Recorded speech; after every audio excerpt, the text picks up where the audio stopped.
Vous écoutez Les Voix de la réussite, un podcast qui célèbre la diversité des parcours professionnels et des histoires inspirantes de notre communauté.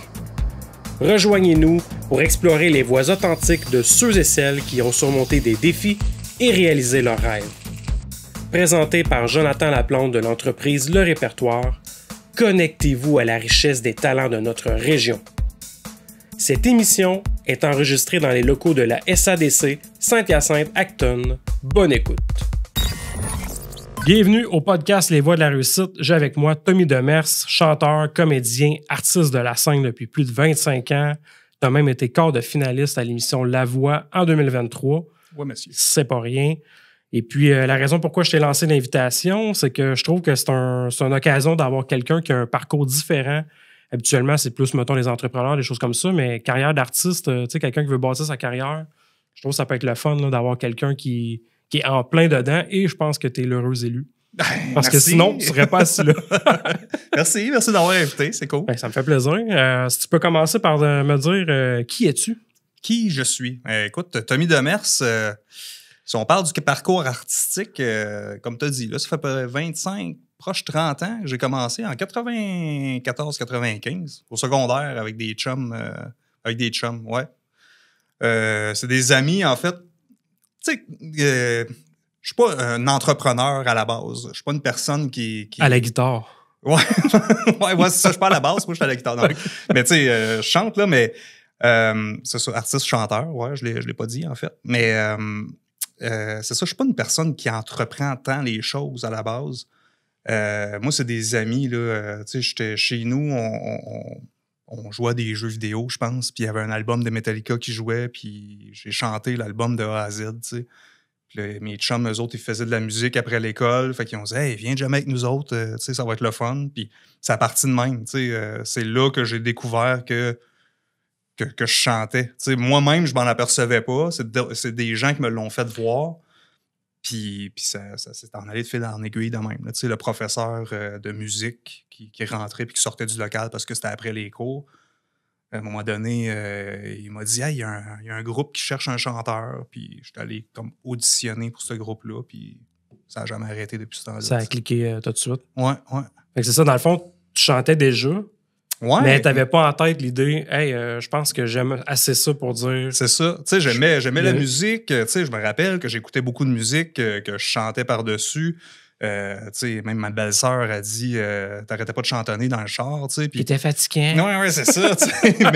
mais tu sais, c'est ça, je m'en apercevais pas, puis c'était pas quelque chose. Tu sais, j'avais pas tant d'ambition, dans le fond. C'est ça, je pense, la chose, c'est que j'ai pas une grande ambition. Puis autour de toi, est-ce que c'était une approche que les gens avaient aussi de chanter? Ou? Ben, ma mère, elle chante beaucoup. OK. Puis, tu sais, mon père, il chante bien aussi, mais tu sais, c'était plus dans les parties, mettons, là, que je pouvais les entendre chanter. Ben, ma mère, elle chantait à la maison. C'était une mère à temps plein à la maison. Fait que, tu sais, je l'entendais chanter régulièrement. Mais, tu sais, c'est ça. Il n'y a pas personne qui dit va faire de la musique dans la famille. Là. Il n'y avait pas nécessairement quelqu'un qui avait une carrière quelconque ou de l'ambition là-dedans. C'est ça. Pas du tout. Okay. Tu sais, mon frère le plus vieux, tu sais, qui a joué des instruments un petit peu, mais tu sais, il n'y a pas personne qui a poussé là-dedans plus que ça. C'est sûr qu'on était dans une famille de... Tu sais, il faut travailler là, pour gagner nos sous. Fait que, tu sais, ça, c'est un peu la chose qui est arrivée, là, tu sais, au fil du temps. Tu sais, moi, secondaire 3, mettons, que j'ai commencé. Fait que là, tu sais, quand c'est venu le temps de secondaire 5, on s'en va vers le cégep, ces choses-là, tu sais, c'était pas mes parents qui faisaient « Ah ouais, tu t'en vas dans la chanson parce que c'est ça qui... » Non, tu sais, tu trouves-toi un plan B tout de suite, puis tu sais, c'était plus, on me poussait vers d'autres choses que de faire de la musique. Ben, je pense que ça peut faire peur pour un parent, parce que ouais, c'est pas un futur défini et facile. Là. Non, c'est ça. Ben, carrière d'artiste, que ça soit en musique ou les arts ou quoi que ce soit, c'est pas... il n'y a rien qui va te dire que ça va fonctionner. Là. Exactement. Il n'y a pas un génie. Ouais, c'est ça. Puis même là, tu sais, il y a des génies. Tu sais, tu peux être génie dans ta chambre. C'est ça, ouais. Puis tu sais, ça peut être super bon pour, tu sais, un castre en particulier, tu sais, c'est pas nécessairement général. Fait que, tu sais, surtout au Québec, mettons, pour vivre de la musique, il faut que tu sois assez généraliste, il faut qu'il y ait beaucoup de monde qui aime ça pour dire que tu vas vivre de ça. Fait que, tu sais, si t'es Le dans style, une pointe... tu veux dire? Ouais, c'est ça. Tu sais, Tu peux pas nécessairement te faire une carrière en, je sais pas, moins death metal. Là, ou, non, c'est ça. Ben, tu sais, à moins de t'en aller vers l'international après, mais tu sais, si... en tout cas, je parle pour moi, là. Moi, Ouais. tu sais, je suis francophone. J'ai tout le temps eu un petit peu de difficulté avec l'anglophone. La francophonie, c'est surtout ça, peut-être. Ouais, tu sais, ça te limite beaucoup, là. Ouais. Tu sais, tu peux pas gagner une grosse vie avec ça, là, dans le fond. Fait que, c'est ça. Parce qu'on était rendu dans Puis au ça. secondaire, le Ben, est-ce que c'est le Ben... Eureka, dans le fond. C'est eux? Ouais. Fait que depuis ce temps-là, toi, tu joues avec eux autres. Ouais, là. c'est ça. C'est pour ça que ça nous en ramène presque Ça, à c'est 30 ans. vraiment cool, honnêtement. Là. Ouais, ben c'est ce qu'on s'amusait à dire vers la fin. C'est notre relation la plus longue là, à vie. Là, même nos blondes, ça faisait moins longtemps que ça. Là, dans le fond. Ben, tu sais, il y a eu des petits moments de pause. Là. Tu sais, moi, j'étais allé faire d'autres choses un peu. Puis, tu sais, on a comme eu des petits moments de pause, mais tu sais, on a pas mal tout le temps été en communication. Puis, ça a pas mal tout le temps roulé. Puis ça reste que c'est ton gros élément déclencheur au niveau de la musique. Là. Ouais. C'est né de ça. Là. C'est ça, exactement. Puis, tu sais, au début, c'était de la composition un petit peu. C'était pour ça qu'ils cherchaient un chanteur, les gars. Et, tu sais, eux autres, ils chantaient un petit peu, mais, tu sais, ils sentaient qu'ils avaient besoin d'une force un peu plus. Pas que moi, je me sentais super mieux, mais au dire, j'avais le potentiel. Fait que je me suis lancé là-dedans, moi, puis, tu sais, on a eu du fun, mais vite, on s'est en allé vers les covers, tu sais, les reprises de chansons, puis on a découvert notre style, qu'on était plus rock metal. Fait que... Puis on s'est mis à faire des bars. Puis ça a développé plus dans ce sens-là. Fait qu'on a mis de côté beaucoup les compositions. Moi, c'est tout le temps quelque chose qui m'a fait triper, faire de la composition. Mais tu sais, dans tout ça, tu sais, parce que avant de m'en venir ici, tu sais, je pensais à tout le parcours. Ton historique. Ouais, tu sais, puis tu sais, comme j'ai dit tantôt, je me sens en démarrage. Moi, tu sais, j'ai pas une entreprise qui marche super bien en ce moment, puis que je vis longuement de ça. Mais ce qui m'a emmené à être en démarrage seulement à 45 ans, ben, tu sais, ce qui a freiné beaucoup, tu sais, c'est un manque de confiance, un manque d'idée de dire c'est là que je m'en vais. Tu sais, je suivais la vague. Puis, tu sais, Eureka a été une grosse vague qui a duré longtemps. J'ai pogné d'autres contrats, j'ai fait de la comédie musicale, puis j'ai fait plein d'autres choses qui étaient tripantes, mais quand la vague redescendait, je dirigeais pas vers un autre pour continuer à monter tout le temps. Tu sais, je prenais la vague, je redescendais. Je prenais la vague, je redescendais. Puis, ce qui fait que aujourd'hui, j'entreprends plus les choses. Maintenant.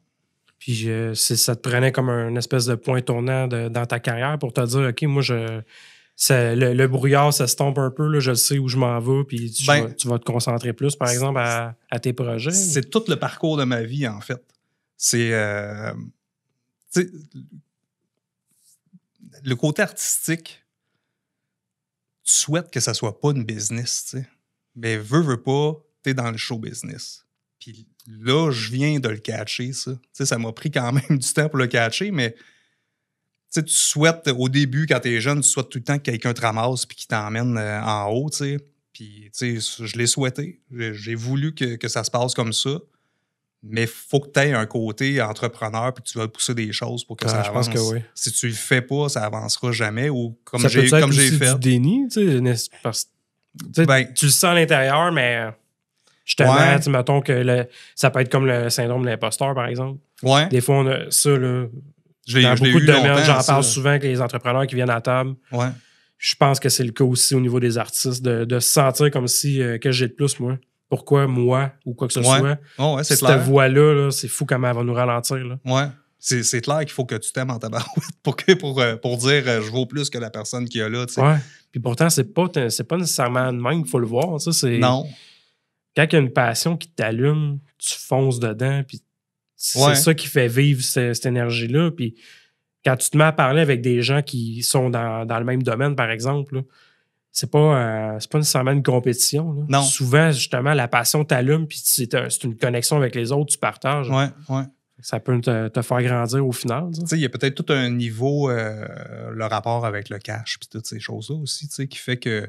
Ça, c'est un bloqueur définitif, le cash. Tu sais, moi, j'ai fait plein de jobs pas à côté. Je faisais de la musique à côté, puis je faisais des jobs à temps plein. Tu sais, où est-ce que ça a vraiment changé? J'ai gagné ma vie, mettons, de la musique pendant 50 ans, là, au début 2000. Tu sais, j'ai fait des comédies musicales, je donnais des cours de chant. Tu sais, Wedding Crasher. Comment? Wedding Crasher. Ouais, c'est ça. Ben, c'est ça. Je faisais un peu n'importe quoi, en fait, pour réussir à gagner ma vie, tellement qu'à un moment donné, ça a comme fait... je fais un peu trop n'importe quoi, tu sais. Je voudrais que ça soit plus clair et, tu sais, que j'aie pas tout le temps besoin d'apprendre des nouvelles chansons. Un focus précis, là. Ouais. Puis, en tout cas, ça a donné que j'avais comme des choses qui se dessinaient, des auditions, puis tu sais, il y avait des contrats qui se dessinaient, puis tout a crashé dernière minute. Fait que, à un moment donné, c'est comme, OK, il faut que je travaille puis que je gagne ma vie. Fait que, tu sais, j'étais allé donner mon nom chez Tim Hortons, tu sais. Puis j'ai grimpé les échelons dans cette place-là. Tu sais, je me suis ramassé comme gérant de corps, puis le kit, tu sais. Je suis parti de la base. Puis ça t'intéressait chanteur. Ben ouais, c'est ça. C'est pas, je chantais les commandes du monde. Ouais, c'est exactement. Puis, comme la toune de McDonald's, là, tu sais, je chantais le menu, non. Mais c'est ça, tu sais, j'ai comme grimpé les échelons là-dedans. Puis là, après ça, là, tu sais, le service, ben pas le service à clientèle, mais tu sais, la restauration, ça use. Fait que là, je me suis en allé gérant d'un commerce, d'un super club Vidéotron, tu sais. Tu sais, c'est comme là, j'ai découvert... J'ai l'impression que tu parles d'une histoire de là, 40 ans. Non, ben quasiment. Non, ben tu sais, ça fait 15 ans maintenant. Je sais pas, c'était-tu dans les dernières années? Toi, les super clubs Vidéotron, tu veux dire? Ah ouais, oui, moi... ouais, j'ai quitté le Vidéotron, puis je pense que l'année d'après, il fermait. C'est de ta faute, finalement. Ouais, tu les tenais, tu sais. Tu sais, le gars qui chante dans le Vidéotron. Pour de vrai, j'étais à Drummondville, c'était le super club à Drummondville. Okay. C'était vers la fin, c'était celui qui fonctionnait le plus. Fouille-moi pourquoi, là, mais tu sais, à travers le Québec, ils fermaient tous un après l'autre, puis celui à Drummondville, il continuait de fonctionner encore. C'est là que t'as mis, là, né là le plus longtemps possible. Mais non, en tout cas, bref, ça a fini par crasher, mais. Dans tout ça, j'ai découvert un côté, tu sais, c'était pas mon cash à moi, mettons. Fait que, tu sais, j'essayais des affaires, puis le kit, mais j'ai découvert un côté entrepreneur, un côté de, je suis capable de gérer du monde, je suis capable de gérer des affaires, je suis capable d'avoir des idées qui apportent un potentiel de plus, qui apportent de l'argent de plus, puis le kit. Fait que j'ai fait crime, OK. Puis, tu sais, quand j'ai lâché Vidéotron, j'avais encore dans l'idée de, OK, là, je fais un projet, je pars là-dedans. Fait que, tu sais, je me suis ramassé chez nous à tourner un peu en rond, à pas trop savoir, tu sais, j'étais pas assez préparé. Fait que, encore là, il faut que je me retrouve une job parce que j'ai encore des comptes à payer pareil. Ça arrête pas, ça, hein? Ouais, c'est ça, ça revient tout le temps. Encore aujourd'hui. Ouais. Puis, je suis allé dans une usine pour... faire fonctionner une machine, travailler sur une machine. Tu sais, je voulais pas me casser la tête. J'avais fait du service à la clientèle. Opérateur. Ouais, c'est ça, opérateur, exactement. Okay. Puis le soir que je suis allé passer mon entrevue, le gars, il me rappelle puis il dit, écoute, tu sais, c'est une usine en démarrage, dans le fond. Puis on a besoin de quelqu'un pour gérer l'usine. T'as l'air d'avoir le potentiel, ça te tente dessus. Fait que j'ai fait ça pendant 50 ans. Tu sais, j'ai géré une usine, tu sais. Encore là, j'ai comme découvert plein de choses sur moi que quand l'opportunité est arrivée, là, quand je suis arrivé puis j'ai fait la voix puis tout ça, là, j'attendrai pas que quelqu'un me prenne puis qu'il me tire. Là. Je suis capable d'entreprendre, je suis capable de gérer une usine, je suis capable de gérer mes affaires puis de faire je m'en vais là. Fait que c'est un peu comme ça, mettons que c'est réellement parti. Ça fait pas ça a été un élément ça, déclencheur pour toi? La voix? Ben, le fait de découvrir ça de toi en faisant ces travails-là. Ben, c'est sûr qu'au fur et à mesure que je le faisais, j'ai ce potentiel-là. Autant que, comme tu disais tantôt, c'était peut-être du déni. Des fois, j'ai l'impression que c'est ça. Des fois, on se connaît très bien, mais ouais. Il y a des choses qu'on ne parle pas à voix haute à tout le monde. Notre espèce de jardin secret, on se connaît plus qu'on pense des fois. Puis ouais. Ben, je suis pas sûr que je connaissais ce côté-là où justement, tu te dis, je suis pas capable de faire ça, moi. Où il y a du monde qui sont bons pour faire ça, puis pas moi. Ouais. Puis là, ben, à force de le faire pour les autres, je suis capable de le faire, finalement. Là. Je suis capable de prendre des décisions, puis c'est souvent ça. Mes décisions, sont-tu les bonnes? Ben, tu t'aperçois que oui, tu es capable de prendre les bonnes décisions puis de le faire. Fait que... Ouais, puis si t'en prends pas, comment tu veux savoir si c'est bon? Ouais, c'est ça. Ben oui, faut que tu te plantes des fois aussi. Faut que tu vois que tes décisions sont pas les bonnes des fois, mais justement, faut que tu en prennes des décisions. Faut que tu avances. Si si tu restes en la même place, tu sauras jamais si c'est plus beau, plus loin. Fait qu'il faut que tu avances pour te rendre là-bas. Là. Fail faster, que mon ami me dit souvent. Ah ouais? C'est tout le monde qui dit ça, mais il me semble que c'est ça. Ouais. Fail faster. Comme ça, t'apprends tout de suite de tes échecs. Tu sais. En tout cas, tout de suite. Plus rapidement, en tout cas. Mm-hmm. Sinon, premier projet marquant dans toute cette carrière-là. Si on parle au niveau musical, là, la première fois que tu t'es dit, OK, ça, c'est un contrat, ton premier gros contrat, par exemple. Ouais, ben, tu sais, j'avais Eureka qui était là, qui était un band plus des chums qui s'amusaient à la fin de semaine, mettons. Mais à un moment donné, il y avait une audition pour Roméo et Juliette. C'était une grosse comédie musicale qui s'en venait. Puis moi, je suivais des cours de chant. Puis mon professeur disait, hey, va essayer ça. Puis on avait comme des plugs pour pouvoir passer mon démo. Puis c'est Roméo et Juliette qui a vraiment fait la différence, qui a fait crime. Tu sais, j'étais rendu dans le milieu professionnel. Là. C'était pas juste un petit chanteur de bar. Là. J'étais rendu dans une grosse salle à Montréal, à Québec, à Ottawa. C'est motivant, ça. Ben oui, c'est clair. Sauf que c'est encore une vague, tu sais, que je surfais dessus, mais qui est redescendu par après, tu sais. Ouais. Mais c'était pas un contrat. Écoute, c'est pour la vie. Ouais, non, c'est ça, c'est ça. Puis, tu sais, le syndrome de l'imposteur, il était là. Tu sais, j'étais avec des... Tu sais, il y avait Marie-Denise Pelletier qui était là, Manuel Tadros. Tu sais, c'était des gros noms. Il y avait des grands artistes là. Puis moi, j'étais là. Qu'est-ce que je fais ici? Tu sais? Ah, je comprends. Puis j'étais doubleur là, dans le show. J'ai remplacé... une paire de souliers. Sur 71 shows, si je ne me trompe pas, j'en ai fait 14 en tant qu'un rôle. J'avais comme deux rôles à remplacer, puis j'en ai fait 14 quand même. Là. C'est quand même bien dans un rôle de remplacement comme ça, mais sinon, j'étais dans les cœurs. J'étais tout le temps dans le show pareil. Mais tu sais, c'est ça. Je me sentais un peu comme, OK, j'ai ma place dans les cœurs. Je suis pas d'un big en avant, puis tu sais, je vois-tu me rendre d'un big en avant? On n'est pas sûr, tu sais. Mais c'est une porte, là. Ça a ouvert une porte quand même. Ben oui. Ben, à l'intérieur ici, sur le milieu, ben oui, après ça, tu sais, j'allais passer d'autres auditions, puis c'est sûr que ça paraît bien dans ton CV, là, d'avoir fait une comédie musicale comme ça, puis veux pas, les noms se parlent un peu. C'est tout le temps un petit peu le même monde. Tu sais, j'en ai passé plusieurs auditions, puis c'est tout le temps un peu le même monde que tu vois, là. Puis, mais c'est ça, ça a ouvert une porte, mais je l'ai peut-être pas pris de la façon qu'il aurait fallu la prendre à ce moment-là, mais écoute, ça fait partie des erreurs. Des erreurs qu'il fallait faire. Là, j'ai vu sur ton site une section qui parle, je pense avoir bien compris, tu as fait des voix. Ça se peut-tu? Dans des chansons? C'est-tu des chansons par hasard ou dans des émissions? Ouais, c'est ça, c'est des chansons, des thèmes d'émissions, mettons. Ouais. J'en ai fait une coupe. C'est cool, ça. Ouais. Dans le fond, ça aussi, là, j'avais comme une plug là, qui faisait ce genre de choses-là. Fait que, lui, il m'a invité à aller faire ça. Mais c'est un autre monde, ça aussi. C'est vraiment cool. J'aurais aimé ça pouvoir en faire plus longtemps. Peut-être que j'avais encore peut-être un manque de confiance, mais peut-être pas le potentiel de vraiment faire ça.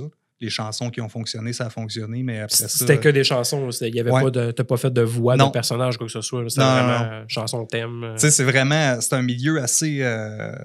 pas tissé serré. Ben oui, un peu. C'est un peu tout le même monde qui sont là-dedans, mais il faut que tu sois comédien à tabarouette pour faire ça. Puis la lecture rapide aussi, il faut que tu sois capable de lire puis d'interpréter tout de suite.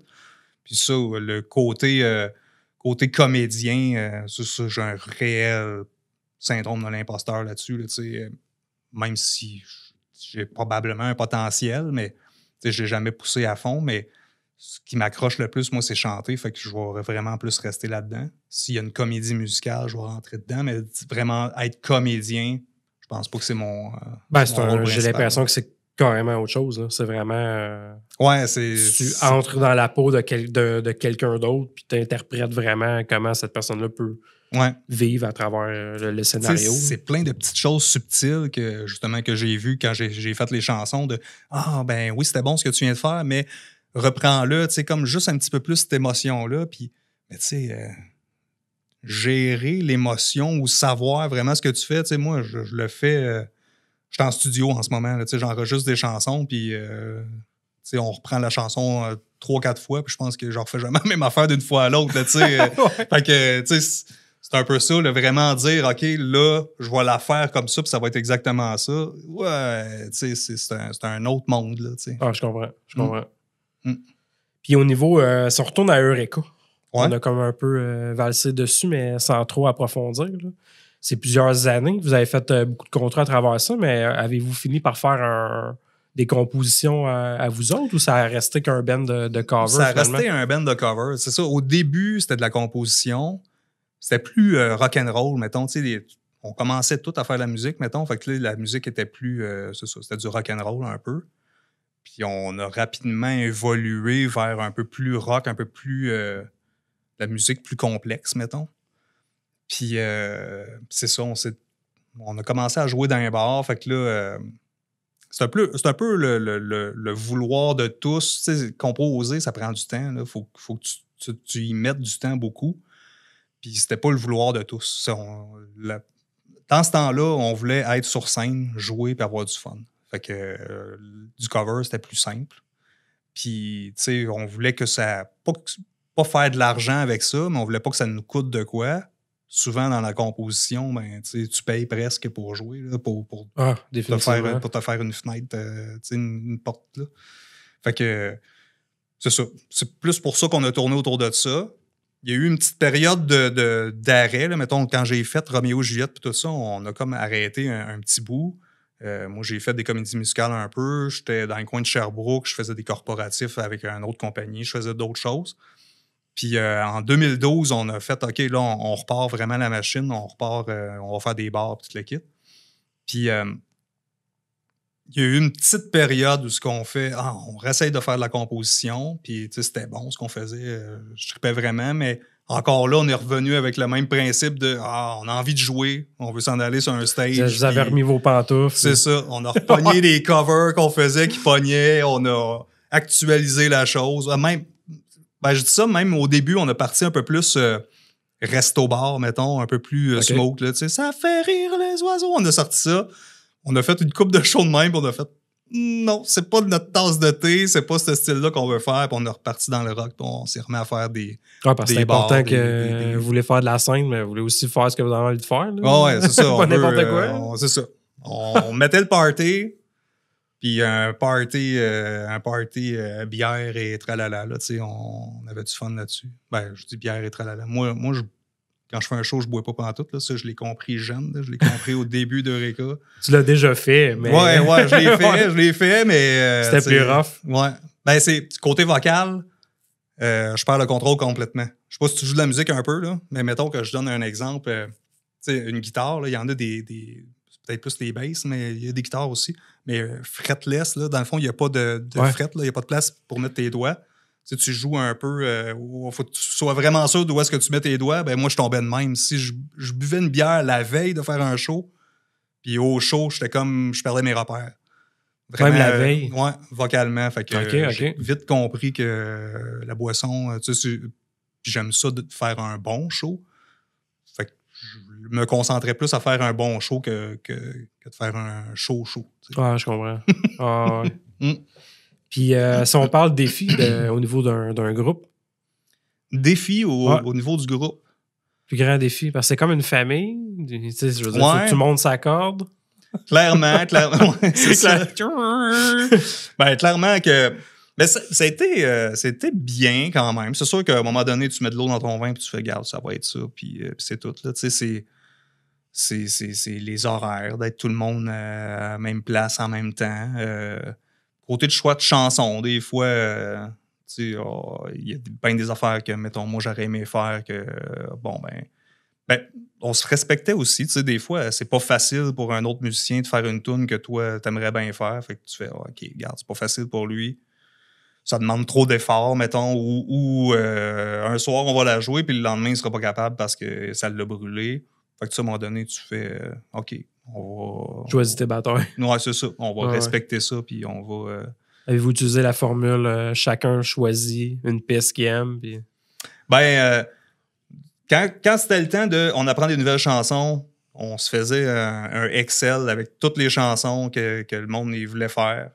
Puis on faisait des crochets à côté ou on mettait des notes. Puis là, ça faisait une note au bout, puis celle qui avait les meilleures notes, c'est ceux-là qu'on essayait, tu sais. Mais ça, c'était arrivé souvent aussi qu'on essaye des tunes, puis que après 2-3 shows, on fait non, ben celle-là, elle fera pas partie de notre Elle fait show parce que pas- ça lève pas, tu sais. OK, ouais, c'est Ouais. ça. Vous avez constaté qu'en show, Ouais. elle performe moins, mettons. Ouais.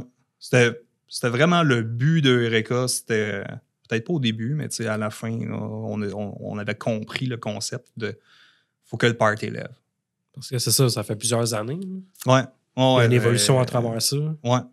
Au début, c'était plus ce qu'on aimait, mettons, tout, là, mais le party a tout le temps levé pareil. T'sais, on a fait des concours. Là. On a fait un concours à un moment donné on a fini ici à Acton, d'ailleurs, on a gagné la finale du concours. Puis là, il fallait rejouer, mettons, pour la finale. Puis on est parti avec des... C'est un concours de composition, en plus, ça m'en revient. C'est un concours de composition qu'on a gagné. OK. Puis à la fin, on pouvait en rejouer. Puis là, on a joué un peu. Puis là, le monde en redemandait. Fait qu'on a parti avec des covers. Puis ça a viré en party de genre, on a joué 2 heures, je pense, du cover. Fait que tu sais... On était dans un cours de composition, puis ça finit qu'on a levé le party avec des covers. Ça fait une autre affaire qui fait Belle que... ironie. OK, on s'en va vers ce Les jeux, ils se mordent des doigts, que c'est ça, cette affaire-là. Ouais, ben, Finissent avec des covers. Le concours est fini à ce moment-là, mais tu sais, c'est ça pareil. Là, on a vu la direction qu'on prenait avec la band. Là. Puis avec toutes ces années-là, vous devez avoir un gros setlist pareil? Ou vous avez rodé de quoi de sacoche puis ces slists-là? On avait à peu près 6 heures de show qu'on pouvait faire là, en si tu mets tout back-à-back ce que vous avez. Là. Okay. Ça, c'est ce qu'on avait à la fin qu'on pouvait faire. Puis il y a bien des tunes que ça faisait longtemps qu'on faisait plus ou que, le temps a changé, là, les époques ont changé. Fait que c'est, les affaires qui vieillissent moins bien, comme? Ouais, c'est ça. J'essaie de me rappeler des chansons. J'ai du live dans la tête où que c'était bon dans les années 90, fin 90, puis que tu n'entends plus bien parler aujourd'hui. Fait qu'il y a des chansons qu'on a laissées de côté. Il y en a d'autres qu'on voulait laisser de côté. Okay. Mais c'est ça. À la fin, on avait 6 heures de show. Fait que peut-être quand tout est partout, on aurait eu pour 12 heures de show. Là, on a fait des tunes. Celle que tu as joué le plus souvent, c'est Summer of 69. Exactement. T'as écouté mes vidéos, toi? Oui. Je suis un brin recherchiste. Je veux en apprendre plus. C'est la tune que tu as chanté le plus. Ah ouais, clairement. Il y a combien de fois un show. Approximativement? Je pense qu'on n'est pas loin de 1500 shows avec Eureka, puis je pense qu'il n'y a pas un show qu'on ne l'a pas fait. Là. Fait que si quelqu'un va te voir en show, c'est sûr que vous la jouez. Là. C'est comme un classique, finalement. C'était dans le temps d'Eureka. Eureka est terminé maintenant, mais ouais, c'était pas mal un classique. Officiellement, ouais. C'est une décision... C'est un commun accord, en fait. Okay. En ayant fait la voix. D'accord. Mais c'est ça. En 2023, j'ai fait la voix. Puis, il y a quelques contrats qu'il a fallu qu'on déplace parce que là, j'avais des enregistrements, des affaires de même, où j'ai fait le British Show aussi. Fait qu'en prenant le British Show, là, je pouvais pas dire... je remplaçais quelqu'un, fait que je pouvais pas dire qu'il fallait que je me fasse remplacer. Ouais. Fait que, c'était quand même un contrat important, là, c'était quand même le fun. Fait que, il a fallu qu'on déplace des dates de Eureka. Puis là, c'était le bassiste du band qui bookait les shows. Puis il dit là, moi, si on se met à booker toute la prochaine année, puis qu'on est obligé de débooker, il trouvait pas ça cool. Puis je comprends l'idée. Le guitariste, il avait ses problèmes de son côté. Le drummer avait ses problèmes de son côté. Fait que d'un commun accord, on a fait... on est arrivé comme en juillet. Puis on a fait les 10 prochains shows. On les annonce comme les shows finales. Si vous voulez voir Eureka, c'est là que ça se passe. Puis on a comme fait un engouement là-dessus. Là. Le côté businessman, il a commencé à sortir en moi. Là. Fait qu'on a fait un engouement là-dessus. Puis on s'est dirigé pour... le 2 décembre 2023, on a mis fin au band. OK. Mais vous jouez quand même en secret ensemble. On s'est vu une fois depuis ce temps-là. Okay. Ouais, une fois. Ça, j'imagine que vous êtes quand même dit, quand on va pouvoir jouer ensemble, vous allez revivre le moment. Là, au-dessus, c'est ça. En décembre dernier, dans le fond, on s'est fait, on fait un jam, là, on se revoit, puis on se fait un souper, puis on joue de la musique un peu. Puis en arrivant, on installe toutes nos affaires, puis Je fais hey les gars, on fait une photo pour titiller le monde comme quoi on joue à soir. Ça, c'est baveux, ça. Il y en a un, il fait hey, on fait un live. On le fait-tu? On le fait. Ouais! Fait que là, on a annoncé qu'on faisait un live le soir même. On a demandé au monde c'est quoi les chansons que vous voulez entendre. Puis à 8 h le soir, on a fait comme une demi-heure de, c'est de cool, live. pareil. Ah ouais, c'est ça, c'était drôle. Vous pouvez cool. ne pas faire ça une fois de temps en temps, là même. C'est Ben, nice quand vous pouvez. ouais, c'est ça. C'est de prendre le temps de se revoir toute l'équipe là, mais Tu devais d'abord le lendemain, finalement, 2 ans de bouquet. 2 ans de live. Ouais. Il est wise, ce basis-là. Aucun avertissement. Ouais, c'est ça. tu faisais quoi, toi, l'année prochaine? Ben, pourquoi? Ouais, rien de prévu pour le moment. 60 shows. OK. Ouais. Ah, nice. Mais on peut justement passer à ton passage à la voix. Mm-hmm. C'est arrivé comment, ça, cette histoire-là? Je Je me souviens pas en quelle année ça a starté, ça, la voix. Un crime, ça fait longtemps. Ça fait un bout, là. Ouais. La voix, là. Fait que toi, 2023, c'était à quelle édition? Ça va te donner une bonne idée. 9. La 9e édition. 9e édition. Ouais. Puis, comment ça a starté? C'est-tu de quoi que tu avais déjà en tête dans le passé d'y aller, puis finalement, tu te bloquais ou tu n'étais pas certain? J'ai déjà été 2-3 fois pour passer des auditions. OK. Mettons qu'on dit 3 fois. Il y a 2 fois, je me suis rendu dans la salle d'audition et j'ai fait des pré-auditions. Pré-auditions, OK. Ouais, c'est avant même les enregistrements télé. C'est quasiment sur le trottoir. Ouais, quasiment. Ben, en fait, il y a une année que c'était un dimanche que je m'étais comme décidé à y aller à Montréal. Puis, tu sais, un pâté de terrain, tu sais, d'un coin de rue à un autre coin de rue. Ben, quand je suis arrivé, moi, assez tôt le matin, je pourrais plus dire l'heure, mais je suis arrivé assez tôt le matin, ben, j'étais à un coin de rue, puis les auditions, pour rentrer dans l'hôtel où est-ce que ça se passait, il fallait tout faire jusqu'à l'autre coin de rue, puis la moitié dans l'autre sens, pour rentrer dans la bâtisse. Puis là, une fois rentré dans la bâtisse, là, t'es pas rendu aux auditions encore, il y a encore de l'attente, là, tu sais. C'est une bâtisse de 20 étages. Ouais, quasiment. C'est en Là, ben, j'ai passé 3 heures là, puis j'ai avancé même pas du quart d'un coin de rue à l'autre, tu sais. Fait qu'à un moment donné, j'ai comme fait... hey, moi, j'ai de la famille chez nous, là. J'ai-tu envie de me faire chier ici? Fait que je suis parti, je me suis en allé chez nous. Puis... T'as chanté dans ton char. C'est ça. Je me suis dit, regarde, une prochaine fois peut-être, ou il y aura une autre occasion. C'est intense pareil. Hein? Ah ouais. Il y en a du monde là, en tabarouette là, qui passe les auditions pour ça. Là. Je pensais pas que c'était autant que ça. Ouais. C'est beaucoup de milliers de personnes. Puis c'est ça. Peut-être que je suis tombé sur la mauvaise journée où est-ce que tout le monde s'est dit, OK, c'est aujourd'hui que j'y vais. Ouais, tout le monde en même temps. Mais là, en 2022, que je suis allé repasser des auditions, j'étais numéro 14. J'étais la 14e personne à arriver la première journée d'audition. C'était plus encourageant qu'être la 150e, millième personne. Là, j'avais pas autant d'attente, mettons. Puis, j'avais pas d'attente non plus sur le résultat. Peut-être que dans le temps, c'était là, ça va être un tremplin incroyable, puis ça me prend absolument ça pour pouvoir me faire remarquer, puis que quelqu'un me ramasse, puis que je devienne une superstar. Ouais. Tandis que là, c'était... moi, j'ai eu des problèmes de santé, en fait, en 2021. Là. Ma glande thyroïde a planté complètement. Fait que là, j'ai comme perdu mes repères sur tout mon corps au complet. Puis, une fois qu'on a détecté ça, là, j'ai rappelé mon professeur de chant dans le temps, puis j'ai recommencé des cours de chant pour être capable de me retrouver vocalement. Puis là, ben, moi, je voulais composer. Ça faisait longtemps que je me disais que je voulais composer puis que je le faisais pas. Fait que là, c'était comme... c'était l'occasion. J'ai eu des problèmes de santé puis j'ai fait, OK, là, j'entreprends de quoi pour vrai, tu sais. J'essaie de le faire pour vrai. T'attends pas que ce soit trop tard, là. C'est ça. Fait que je recommence des cours de chant avec elle. En même temps, là, la voix revient. Puis là, dans ma tête, ça passe, je pourrais peut-être aller faire des auditions de ça. Puis là, mon professeur a dit, hey, la voix revient. C'est ça. T'as eu quand même t'as eu une poussée aussi de dire hey, tu devrais y aller. Là. Ouais. Elle est bonne là-dedans aussi. Isabelle Côté, si jamais t'as Granby, super prof de chant. Mais c'est ça. Fait que là, je me dis, je me rends aux auditions à l'aveugle, c'est clair. Je vais être là ultra de bonne heure la première journée. Puis après ça, toutes les villes où ils vont aller, ils vont me voir la face. Je vais être dans les auditions à l'aveugle, c'est clair.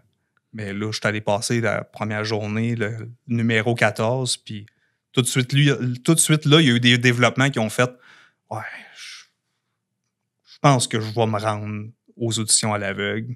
J'ai pas besoin de pousser plus, mettons. » Je pense que j'avais fait les efforts qu'il y avait à faire. Puis effectivement, je me suis rendu aux auditions à l'aveugle et plus.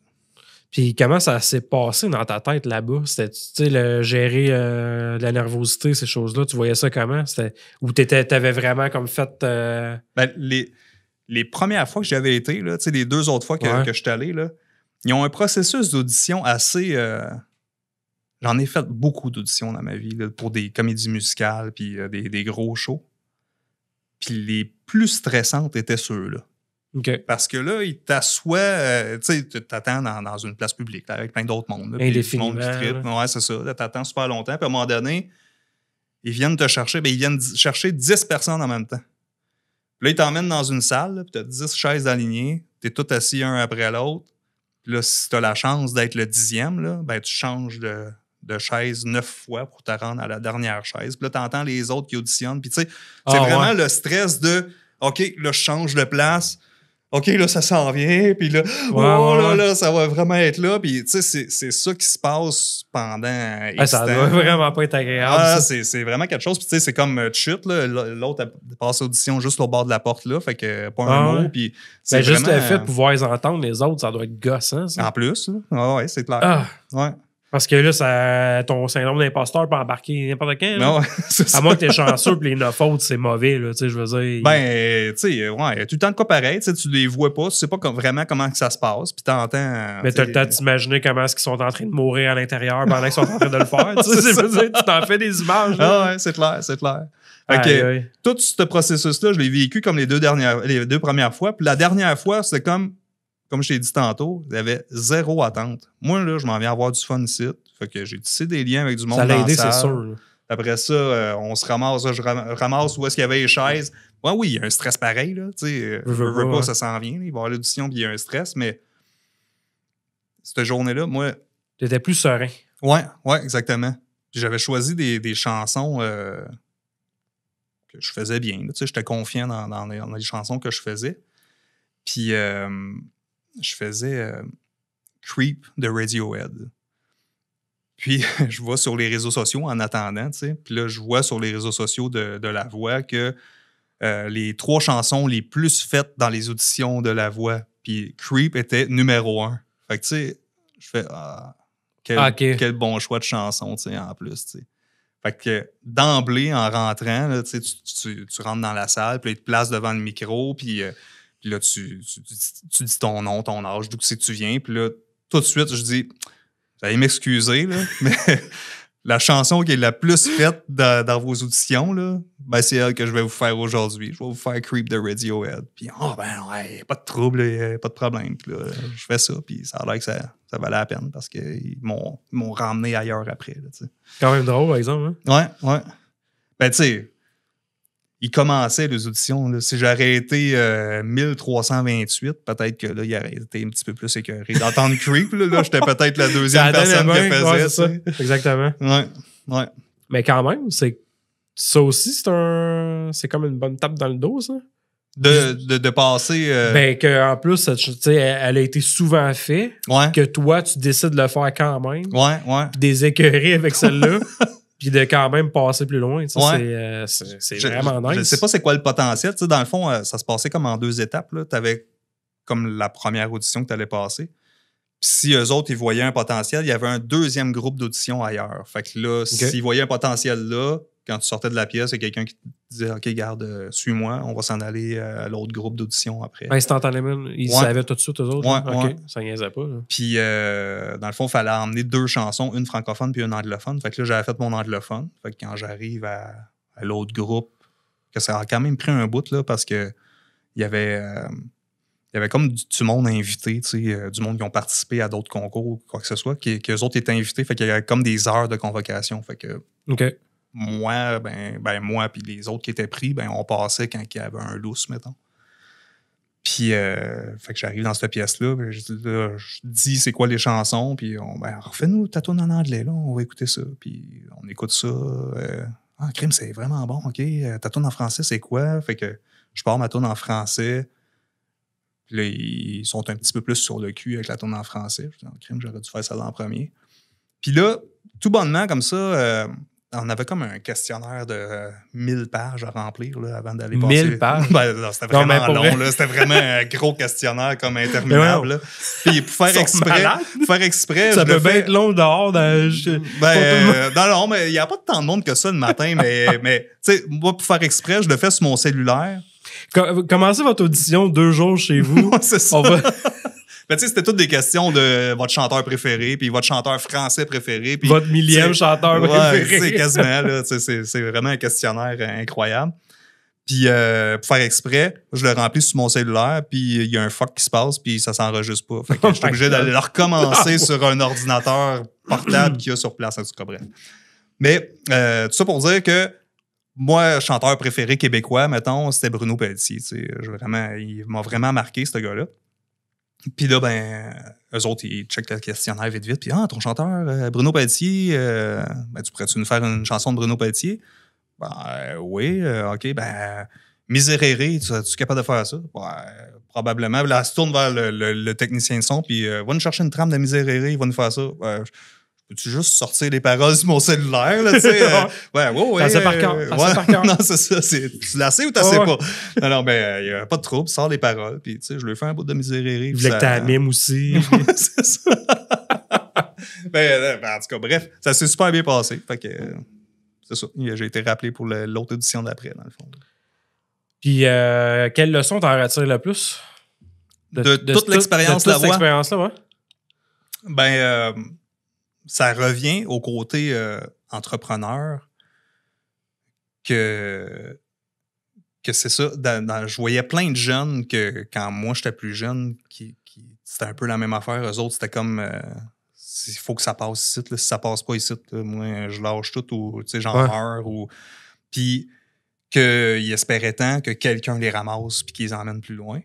Ouais, puis moi, ben, j'étais là sans aucune attente. Là. Je savais pas où est-ce que je me rendrais. Puis, tu sais, je voulais triper à travers tout ça. Mais j'ai appris que c'est une business. Tu sais, j'ai vu le derrière des coulisses puis faire, OK, ouais, c'était pas tant à... C'était pas tant arrangé. J'ai pas rien vu d'arrangé, là. Mais j'ai vu un derrière de décor que fort probablement que je me disais que ça n'existe pas. Là, c'est tout de la chance ou c'est toutes des affaires bien placées. Mais non, il y a un travail en arrière de tout ça. Ah, c'est sûr. Fait que là, tout ce qui passe à la télé, premièrement, ouais, c'est ça. C'est calculé. Là. Ouais, ben ouais, c'est ça. Il faut que ça marche, puis il faut que ça soit rentable, puis il faut que fait que c'est ça. J'ai tout vu ce côté-là, puis je me suis aperçu que m'être préparé d'avance, cette aventure-là aurait pu être encore plus payante. Elle aurait pu être payante côté business parce que j'aurais pu tout de suite sortir de quoi après puis en tirer profit. Chose que j'étais pas prêt, tu sais.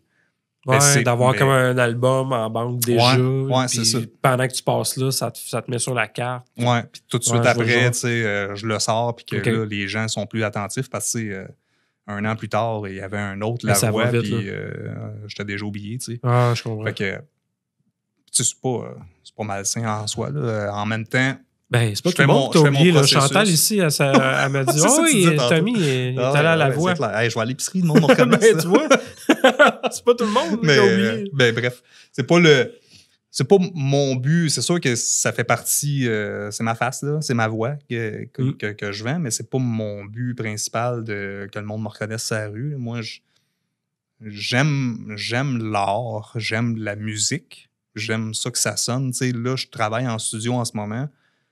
Puis, je vais peser mes mots un peu. Je trouve que ce qui joue à la musique est un peu insipide. Il manque de saveur. Là, ce qui joue à la radio, je trouve qu'il manque de saveur. Ouais, tout est un peu pareil. Ben, j'aurais tendance à dire qu'on est rendu à une époque où il s'en est tellement fait, on dirait qu'on est dans le blend mode. Là. C'est blend. Ça ressemble, les hits pop, ils ont l'air d'être les mêmes depuis 15 ans. Ouais, tout c'est ça. Tout a un peu le même son. Ça, c'est généralisé, là, ce que je fais. Là. Ben, c'est ça, je suis d'accord avec toi. Je suis un peu dans le même mood que toi. Là, on généralise, mais c'est un peu comme ça. Puis, sais, moi, un solo de guitare, ça me fait triper, là. Puis t'entends plus ça, les solos de guitare. En tout cas, radio, ça joue pas. C'est des tunes 2 minutes et demie, 3 minutes. Plus que ça n'existe pas. Moi, faire un show, des tunes à 2 minutes et demie, ça va m'en prendre en tabarouette, des tunes pour faire 1 heure de show. Là, fait que moi, j'aime mieux des tunes à 4-5 minutes là, avec des solos de guitare puis tout le kit, tu sais. Qui progresse. Ouais. Fait que tu sais, je me dirige plus vers... je sais même plus comment que je suis arrivé sur ce sujet-là, mais en tout cas, bref. Je me dirige plus vers ça. Parce que c'est mon côté artistique qui veut ça. Tu sais, je veux pas faire de quoi pour plaire puis que ça marche. Tu veux pas dénaturer la personne que tu es à travers ton processus. Ça. Ouais. Puis c'est ça. Je veux, moi, aimer ça. Oui, je veux que les gens aiment ça un peu. Je travaille un peu dans ce sens-là, mais... Je pense que ça va t'aider plus que tu penses parce que, justement, tu vas avoir ta saveur à toi. Puis je pense que c'est ça qui va faire que ça va se ressentir dans tes chansons. Mm-hmm. Probablement. Fort probablement. L'avenir nous le dira. On se reverra dans un autre podcast pour voir si ça marche. Finalement, je travaille au McDo. Ouais, c'est ça. Non, ça pour ça, j'ai pas de trouble pour le moment. Fait que là, t'en es là, au niveau de ta carrière, tu travailles un album. Ouais. Il y a pas longtemps, tu as fait une série web pour... C'était comme décrire ton parcours. Mon parcours, exactement. Ton histoire à travers ça. Ouais. As-tu une anecdote à nous partager? Anecdote? Ouais, quelque chose de cocasse. À travers... Quelque chose que normalement, tu n'es pas supposé en parler à du monde, mais là, tu vas le dire en podcast. Eh boy! Il y en a tellement de choses. Ça dépend de ce que tu veux entendre. Hey, ça peut être n'importe quoi. Ton plus beau souvenir, la chose la plus drôle que tu as vécue dans un show. Hey, tu sais, j'ai fait des bars, hein. Fait qu'on a vu des vertes des pommures. On tient quelque chose? Ouais. Mais écoute, une marquante, là. Colin. Ça, je suis pas bon là-dedans. Là, tu viens de me semer une colle. Mais écoute, laisse-moi y penser. Je vais te trouver de quoi, tu vas voir. On a parlé de défis tantôt, mais d'après moi, il y en a d'autres, là. Y-tu de quoi tu considères ou tu donnerais un conseil à quelqu'un qui voudrait justement bâtir une carrière similaire?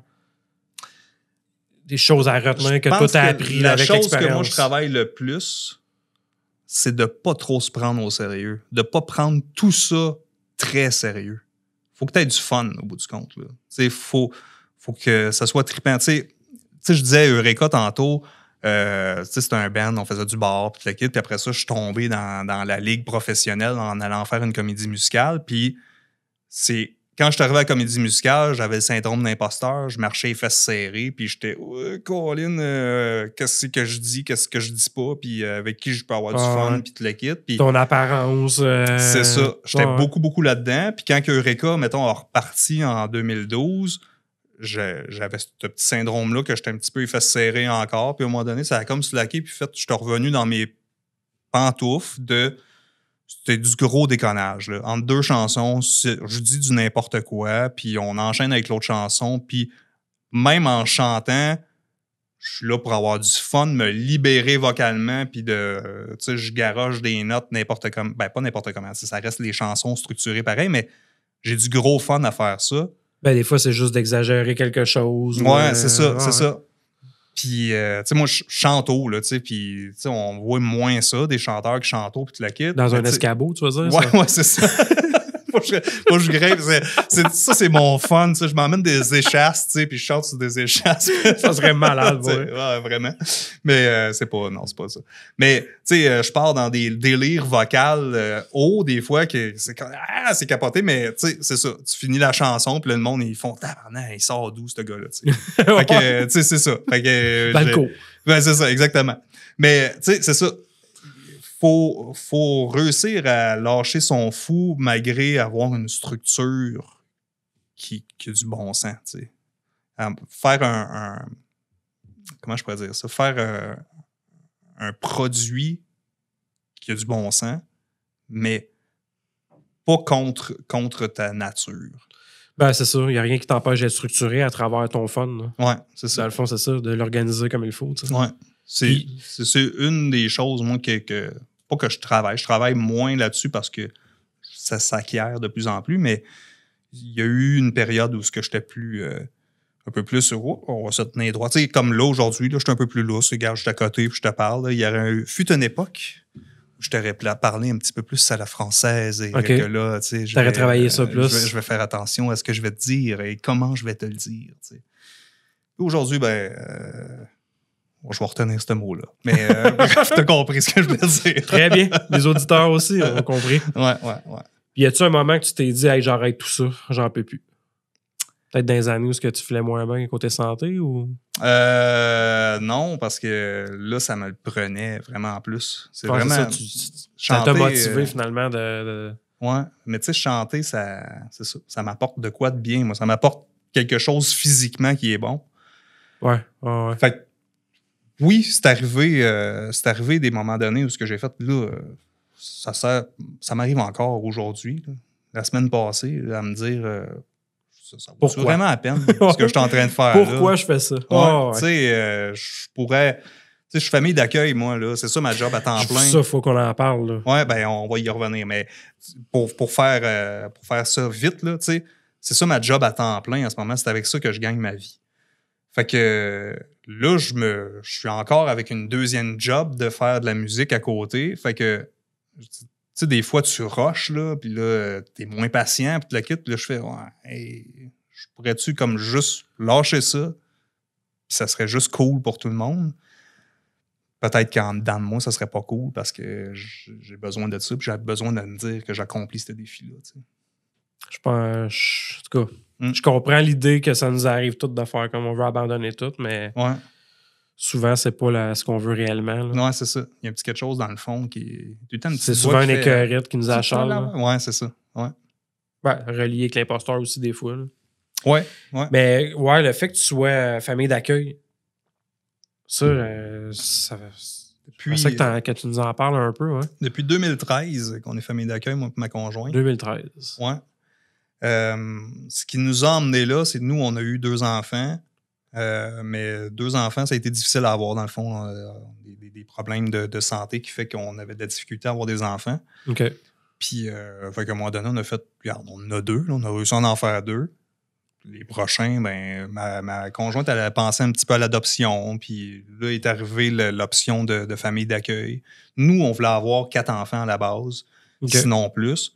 Fait que là, quand on a vu la famille d'accueil, on est allé faire des rencontres là-dessus. Puis ça nous a bien intéressés. Puis on a commencé à faire ça. Puis, tu sais, on a été chanceux. Là, je veux dire, c'est pas le fun pour les jeunes, mais que les premiers enfants qu'on a eu, fini par avoir des placements majorité. Fait que c'est des enfants qui restaient chez nous jusqu'à 18 ans. Ce qui fait que, tu sais, veux pas, ça devient tes enfants. Là, je comprends. Tu t'en occupes comme si c'était tes propres enfants. Là. C'est pas rendu à 18 ans, on les fout dehors, c'est tout. Là. C'est pas, en tout cas, c'est pas notre but. On n'est pas rendu là encore. Là. Peut-être que rendu là. Peut-être qu'à 18 ans, on va changer d'idée. Ça, mais on verra bien. Pour le moment, là, on n'est pas rendu là, là. C'est pas notre minding, mettons.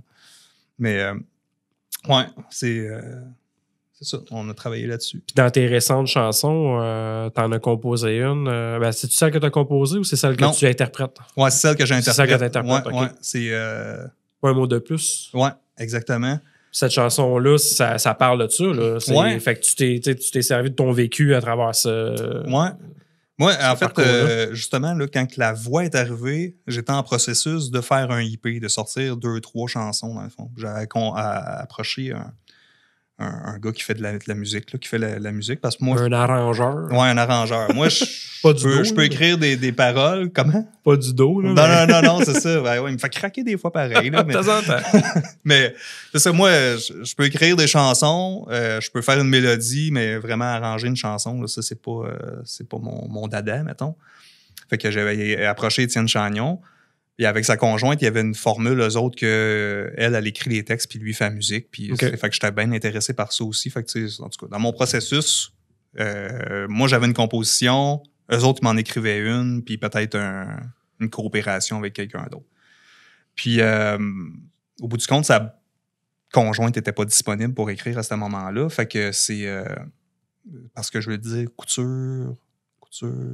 Jérôme Couture. Étienne, il a approché Jérôme Couture. On s'est parlé 5 minutes au téléphone. Puis là, Puis là, c'était dans le temps, je venais juste de faire mes auditions à l'aveugle. Ça venait de sortir à la télé, dans le fond. Fait que là, tu sais, il connaissait un peu le personnage, mettons. Fait que on discute un peu au téléphone. À un moment donné, il fait écoute, l'inspiration. On n'a même pas parlé de famille d'accueil dans cette discussion-là. J'ai une inspiration de même, là. Ça ne dérange pas, on va raccrocher puis on se reparle plus tard. Et une semaine après, j'avais le texte. On a changé une phrase que je trouvais comme ça venait trop vite. À un moment donné, ça dit ça parle de papa, là, dans le fond. Je dis, on amène ça plus tard, trouve-moi une autre phrase qui va là, puis la toune. Légère modification. Ouais, puis la toune était faite, tu sais. Mais lui, c'est quoi? Il s'est inspiré comment pour aller. C'est une bonne question. On s'en est pas tant il est reparlé. misé juste. Ouais, ben, fort probablement qu'il a vu la voix, puis à la voix, il en parlait que j'étais famille d'accueil. OK, ça doit être ça. Puis, tu sais, la chanson, la voix, c'est un enfant qui arrive en famille d'accueil, puis qui demande d'être accepté, si on veut. Là, ouais. La chanson, le refrain, elle aurait pu s'appeler Laisse-moi t'aimer, parce qu'on dit beaucoup ça dans le refrain. Mais c'est ça, c'est laisse-moi apprécier ce que tu m'apportes finalement. Là, c'est un peu ça. Puis c'est ça, c'est drette dedans. Là, nous autres, on a vécu des entrées et des sorties chez nous là, d'enfants, famille d'accueil.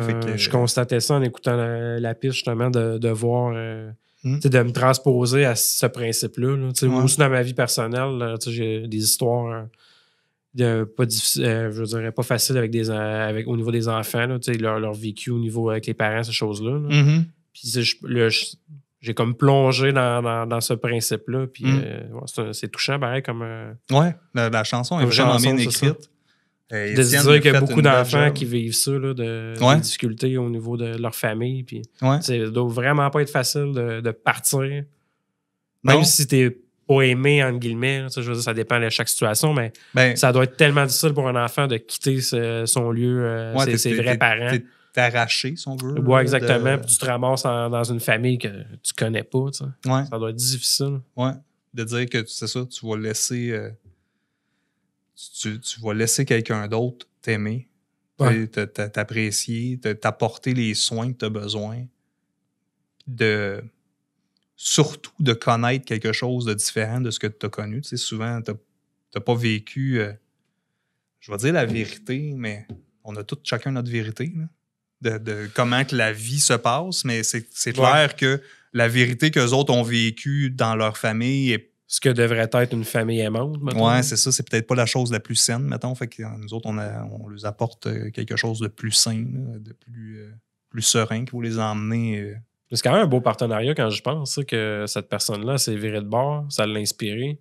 T'es arrivé avec ça, puis là, toi, t'interprètes cette chanson-là, puis à quelque part, tu sais, ça. Ouais. C'est comme si c'était ta chanson, pareil. Ouais, c'est ça. Qui est spécial. J'aurais pu l'écrire, ça aurait été, ça aurait été bien. Mais. Puis j'ai vraiment aimé le fait, du point de vue qu'il a apporté, du point de vue de l'enfant, tu sais. Ça aurait pu être du point de vue de moi, je t'accueille chez moi, puis je t'aide, mais non, c'est du point de vue de l'enfant. Ça aurait frappé, je pense. Ouais, c'est clair. Puis, tu sais, moi, je suis pas un pro de la vidéo, mais tu sais, comme on parlait tantôt, tu sais, j'ai fait une petite série, dans le fond. Puis là, ça m'a comme inspiré des images. Fait que, hey, crime, on va tourner de quoi, puis on va faire une vidéo avec cette tune-là, tu sais. Puis je trouve que c'est ça, ça a donné un beau résultat. Le vidéo apporte beaucoup à la chanson aussi. C'est clair que tu fais juste écouter le texte. C'est peut-être pas clair en partant que c'est un enfant qui parle, qui arrive en famille d'accueil. Mais là, avec la vidéo, ça complète là, vraiment. Ouais. Ça fait une belle chimie. Puis il y a beaucoup d'enfants comme ça que vous avez accueillis? Nous, on a eu 22. 22? Ouais. Hey, c'est pas rien. À travers les années. Là. Mais au début, là, comme j'ai dit tantôt, au début, les premiers enfants qui sont arrivés, c'est pas mal été des placements à majorité, ce qui veut dire qu'ils restent chez nous jusqu'à 18 ans. Puis, souvent, ils arrivent à quel âge? C'est quoi la moyenne? La plupart sont arrivés dans les alentours de 2 ans, je te dirais. Ah ouais? Si jeune que ça? Ouais. 20, 21 mois, mettons. 22, 24, tu sais. Ouais, dans les alentours de ça. On a eu... ce qui a fait que j'ai plongé pleinement dans la famille d'accueil à un moment donné, c'est que il y a une intervenante qui vient chez nous, puis là, elle nous dit, là, on aurait probablement un placement d'une petite fille un bébé, là, tu sais, vraiment, vraiment jeune, elle avait même pas 1 an. Puis. Elle était encore à moitié dans sa mère. C'est ça. C'est le mec à sorte, on fait de la chip, là, tu sais. Mais c'est ça, à force de discuter, tu sais, c'était un peu nébuleux, puis à force de discuter, ouais, tu sais, c'est une triplette, mais tu sais, on sait très bien qu'il n'y a pas de famille qui va accueillir 3 enfants de bas âge comme ça d'un coup sec. Tu sais, moi et ma blonde, tout de suite, là, les deux, on s'est même pas regardé, puis c'était comme, on peut pas séparer des triplettes. Vous allez pas faire ça n'a pas de bon sens. Fait que, ben, bref, pensez-y, puis on s'en rediscute demain. Ben, le lendemain, on a dit, moi, mon idée était faite de, on a des triplettes qui s'en viennent chez nous, je donne ma notice à ma job, le temps de former quelqu'un pour prendre ma place. On va rusher une couple de mois, puis après ça, ben, je vais être à temps plein à la maison pour m'occuper des triplettes, tout le kit. Fait que le lendemain, ma blonde annonçait à la DPJ que nous autres, on serait prêts à prendre les 3. Puis moi, je démissionnais de ma job. Tu sais, je donnais jusqu'à cette date-là. Puis c'est comme ça que ça a parti que je me suis ramassé à temps plein à la maison en famille d'accueil. Fait que c'est devenu comme ton job principal. à temps plein. Ça, tu fais ça principalement. Là. Ouais. Puis les triplettes, ça a duré une fin de semaine, finalement. Mais voyons, le lundi, sérieusement? Le lundi, ils sont repartis. Je ne raconterai pas toute l'histoire. Là, c'est plutôt, on gardait ça personnel, mettons. Mais c'est ça. Le lundi, ils sont repartis. Fait que là, j'ai lâché ma job, voilà. C'est ça. Mais bref, écoute, la décision t'a prise. T'as chanté. Ouais, c'est ça. La décision t'a prise. Pas longtemps après, on a eu des jumeaux pendant à peu près 6 mois. Puis, c'est ça. C'est là qu'il y a eu une période on avait comme une place d'urgence. Ils peuvent t'appeler n'importe quand. Là. Ils peuvent t'appeler en pleine nuit pour dire OK, regarde, là, il faut faut sortir l'enfant de chez eux. Fait qu'on vous l'emmène. Fait que c'est là qu'il y a eu plusieurs enfants qui ont passé, mettons, en dedans de 1 an, 1 an et demi à peu près. Là. C'est là que ça a passé, mettons, de 4-5 à 22 d'un coup sec. 22 000. Ouais, non, 22 000. Puis est-ce que tu te sers de toute ton expérience au niveau du domaine musical, le chant et tout ça, à travers ta façon d'élever les enfants? Ça doit faire partie de votre foyer, justement? Ben oui, puis non. J'étais un peu timide là-dedans. Puis, ouais? Puis, tu sais, on a des enfants plus en bas âge. Ils ont pas... Tu sais, ils ont tout le truc à travailler. Hein, fait que... Oui, peut-être que je pourrais travailler plus là-dessus, d'emmener le côté musique puis de tisser un lien de ce côté-là. Mais peut-être une idée de projet? Ouais. C'est clair, là, parce que tu viens de souligner un bon point, mais c'est la job, pour être franc, je suis pas dans ce mood-là ou dans ce sens-là. Ça doit être déjà beaucoup de travail, je veux dire. Juste d'élever les enfants, c'est du travail. Ouais, puis là, c'est ça. C'est du temps plein, là, tu sais. Ouais, je comprends. Ouais. Puis, tu sais, c'est ça, ils ont toutes leurs difficultés. Là, des fois, émotionnel, tu sais, l'enfant peut avoir 10 ans, mais émotionnel, il est resté jamais à 3 ans. Là, tu sais, ouais, je comprends. C'est plein de développement qu'il faut travailler. Ah, Là, c'est ça. C'est peut-être pas une si bonne idée que ça, finalement, de démarrer un projet musical. Peut-être, là. Il peut y avoir de quoi à faire. On a déjà essayé de faire un album de Noël. Ben, un album. On voulait s'enregistrer des chansons de Noël chez nous, puis on essayait d'impliquer les jeunes là-dedans, puis j'ai pas assez travaillé dessus. Là. On était de dernière minute encore. Je suis tout le temps de dernière minute. mais c'est ça. Ça a pas développé plus que ça, mais c'est ça. Ça a été un pas pire trip, ça aussi. Mettre les jeunes devant un micro, puis ils chantent un bout de chanson. C'était drôle. Ah, j'imagine. C'est cool, ça. On approche déjà la fin. Déjà? En 1h05, c'est débile. J'ai beaucoup de questions qu'on a passées rapidement. Hein, je vais t'avouer. Tu vois, j'avais une question intéressante. Moi, si tu avais une routine ou un rituel avant de monter sur scène. Avant un show? Ouais. Je mets tout le temps les mêmes bobettes. Non, c'est une joke. Mais non, c'est sûr que tu sais, les vocalises puis tout le kit, là, c'est quelque chose d'important parce que il faut que tu sois prêt. C'est celui qu'on entend en arrière-scène qui fait plein de sons. Ouais, c'est ça. C'est ça. Avec toujours les mêmes bobettes. Ouais, faut que ça sente un peu, tu sais, c'est important. Toujours les mêmes avec la même trace. Il y était un bout que je faisais des shows, ben tu sais, c'était un show aux semaines ou aux 2 semaines, mettons. Fait que tu sais, c'était pas mal tout le temps les mêmes pantalons, mettons. Mais tu sais, je les lavais, là. Mais tu sais, pas mal tout le temps les mêmes pantalons. Ouais, mais tu sais, pas... mais c'était pas un côté costume de scène, c'était plus un côté de... Ça allait bien là-dedans. Tu sais, c'était un peu pas un rituel où comment on Ton dit ça, porte-bonheur, comme? Ouais, Je ouais, sais un pas, peu ton, de... ouais. Ça allait bien là-dedans. Je me sens bien là-dedans. Tu sais, des fois, un jean, tu es un peu plus serré, puis Un là, tu te sens costume moins de scène, bien. là. Ouais, je comprends qu'est-ce que ça veut dire. Ouais. Fait que, il y a eu un peu ça, mais sinon, il n'y a pas tant de... Je bois beaucoup d'eau quand je fais des shows. Important. Puis je Ouais. bois pas... si je bois un verre, mettons, ça va vraiment aller à la fin du spectacle. Là. OK. C'est sûr que quand on faisait des bars, tu te fais payer des shooters une fois de temps en temps. Là, c'est dur à refuser, mais sinon, c'est ça. Ça ressemble pas mal à ça. Sinon, y a-tu un mythe au niveau du domaine de l'artiste? Tu sais, mettons, de se bâtir une carrière. Y a-tu des mythes que les gens se disent à travers ça? Ben, c'est clair que Des fausses c'était pensées. peut-être plus ça. un mythe dans ben, pas un mythe, mais c'était peut-être plus une croyance qu'on pouvait avoir dans le temps, là, des années 80-90, de tu peux te faire ramasser par quelqu'un puis il va t'emmener loin. Aujourd'hui, il faut vraiment que tu travailles, toi, puis te bâtir un entourage. L'entourage déjà bâti qui vient chercher un artiste, ça n'existe plus vraiment. Là. Puis tu vois-tu une grosse différence entre, mettons, justement, les années 90 et aujourd'hui au niveau de... Si on parle juste, tu sais, plateforme, médias sociaux, on s'entend que c'est une autre game. Les Spotify de ce monde. Clairement, tu sais, moi, quand j'ai fait la voix, j'étais avec Mario Pelcha, tu sais. Puis, tu sais, Mario, c'est je vais vous aider jusqu'à la mort s'il faut, puis tu la quittes. Puis, tu sais, moi, je l'ai approché après ça, tu sais, on s'est texté, on s'est appelé, j'ai envoyé des chansons, puis tu la quittes. Puis, pour finir, que son gros conseil, c'était Tommy, fais-toi une vidéo, mets ça sur les réseaux, puis croise-toi les doigts, tu sais. OK. Il dit, moi, ça, dans les années 90, lui, son chemin, il s'est fait autrement. Là. Ouais, je sortais des chansons. Je sais que je mettais 100 000 en promotion, puis je savais que je le rentabilisais en vendant mon album. Aujourd'hui, fais-toi une vidéo, puis croise-toi les doigts.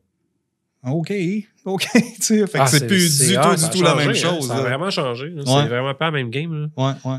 Juste la façon qu'on découvre des groupes, ça a complètement changé. Ouais. Tu sais, quelqu'un qui passe à la télé, ça a un méchant impact sur sa carrière. Là. C'est sur tout, là, sur sa vente. Mettons qu'on parle des humoristes parce que c'est surtout ça qui fonctionne au Québec. Un humoriste qui va passer à la télé, ben, ses salles se remplissent. Là. C'est pas trop long. Là. Puis, contrairement à celui qui est moins connu, qui passe pas trop, ben, c'est plus difficile à vendre. Ben, la chanson, c'est un peu la même chose. Là. Quelqu'un qui va passer à la télé va se faire écouter beaucoup plus que quelqu'un qui passe pas à la télé. Puis, comment tu rentres à la télé? Tu sais, c'est tout ça, là, c'est tout ce principe-là. Mais c'est pas évident. Ça prend du monde qui font des podcasts puis qui t'invitent. Puis, des bonnes personnes comme moi. C'est ça, voilà. Puis, 2 derniers points. Parce que sinon, on va rester ça jusqu'à 3 heures à soir. 3 heures du matin. Est-ce que tu crois-tu, toi, au mythe de vendre son nom en musique? De vendre son nom à la musique? Tu sais, les grandes vedettes, là, Hollywood, là, que... c'est ça, je trouve étrange. Tu vois, ils commencent leur carrière. On dirait qu'ils ils n'ont pas été, comment dire, ils sont comme encore purs. Tu sais, comme un jeune enfant, là, il n'a pas été terni par les influences. Ouais. Puis à un moment donné, leur carrière, ils débouchent total. Mais là, ils se mettent à faire des vidéoclips sataniques à fond. OK. T'as-tu remarqué cette tendance-là?